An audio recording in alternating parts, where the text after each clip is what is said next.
बॉलीवुड के ज्यादातर अभिनेता जब भी राजनीति में सियासत में कदम रखते हैं हमेशा मुंह की खाकर वापस आते हैं। राजेश खन्ना, विनोद खन्ना, सुनील दत्त को छोड़ दें तो most of the actor Bollywood में वापस लौटे हैं सियासत से मुंह कड़वा कर।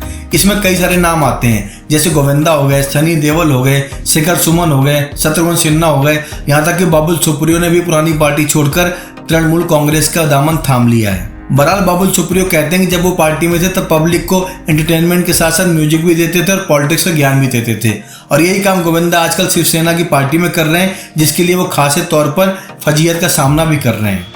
एक्चुअली इस साल काफी सारे लोग लोकसभा चुनाव से कदम रख रहे हैं, जैसे अरुण गोविल हो गए, कंगना रनौत हो गई।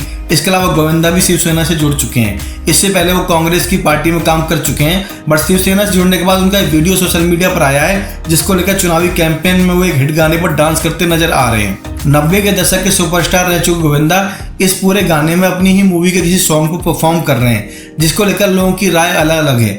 कईयों का कहना है कि गोविंदा को इतने बड़े पद पर आने के बाद, इतने अनुभव के बाद इस तरह नाचना गाना नहीं चाहिए और राजनीति को गंभीरता से लेना चाहिए। कुछ कहते हैं कि राजनीति में जाने के बाद नाक कटवा चुके हैं गोविंदा, लेकिन यहाँ पर एक बात गौर करने वाली बात यह है, गोविंदा हमेशा अपनी एक्टिंग, अपने सॉन्ग के लिए जाने जाते हैं और डांस उनका हमेशा फोर्टे रहा है। ऐसे में वो जिस भी पार्टी में जाते हैं उनको स्टेज पर प्रचारक के तौर पर पार्टी के कार्यकर्ताओं को एंटरटेन करना ही पड़ता है। वही काम बाबुल सुप्रियो भी करते थे, यही काम सारे नेता भी करते हैं। हेमा मालिनी भी जाकर डायलॉग बोलती हैं स्टेज पर, और वो धर्मेंद्र भी यही काम करते थे। सनी देओल ने भी पब्लिक को ऐसे एंटरटेन किया है। तो नेताओं को इसलिए पार्टी रखती है बिकॉज वो स्टार प्रचारक होते हैं। जब स्टार प्रचारक किसी राजनीतिक पार्टी से जुड़ता है तब वो वोट जुटाने के साथ साथ पब्लिक को इकट्ठा करने का काम भी करता है। कंगना रनौत भी अगर भाजपा के प्रचार में खुद को अमिताभ बच्चन से बेटर या अमिताभ बच्चन के आसपास का लोकप्रिय एक्टर बताती हैं, तो यहाँ भी मालूम पड़ता है कि वो कहीं न कहीं अपनी एक्ट्रेस इमेज को बेच रही हैं। तो ज्यादातर एक्टर जब भी बॉलीवुड से सियासत में जाते हैं हमेशा अपने नाम ब्रांड को लेकर जाते हैं और इसी ब्रांड को उनको आगे जाकर बेचना पड़ता है। आपको याद होगा संजय दत्त जब सपा में गए थे तब उनको भी मुन्ना भाई के डायलॉग बोलने पड़े थे।